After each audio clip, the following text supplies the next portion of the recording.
Kapin sa 7,000 ka mga driver makadawat og fuel vouchers gikan sa usa ka party list. Samtang karong nakasumite na sa ilang rekisitos ang tricycle drivers ug operators sa Davao City, hulato na lang ang schedule sa payout sa ayuda. Ang detalye sa report ni Orgil Relator. Sugdan adlong Miyerkules sa Damper PTDA party list ang pagpanghatag og fuel vouchers ngadto sa libuan ka mga driver sa nasud agig tabang sa kamahal sa presyo sa mga produktong petrolyo. Sa Davao City, 400 ka taxi drivers, 500 ka jeepney drivers ug usa ka gatos ka TNVS drivers ang makadawat og 2,000 pesos nga voucher matag usa. Kapin usa ka gatos ka motorcycle rider sub ang hatagan og 1,000 pesos nga voucher.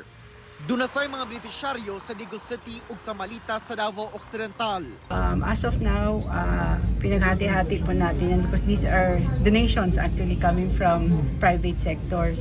So, maglilikom ulit tayo, maghahanap ulit tayo ng mga partnerships with our friends from the private sectors who are willing to donate and to give to our public transportation sector. No, dako kay isang tabang no, sa mga taxi drivers diri syudad sa Davao no. Labi na karon nga pitos kayo ang pagpamasayro. Usa ka dialogo sab ang ipahigayon kauban ang transport groups sa Manila ug Davao aron hisgutan ang mga lakang aron matubag ang panginahanglan sa transport sector.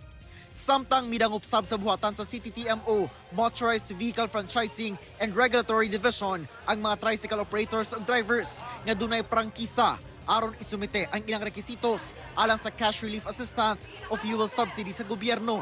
Sumala sa ahensya, ipahibalo lang sila kung kanusa ang payout niini sa DSWD.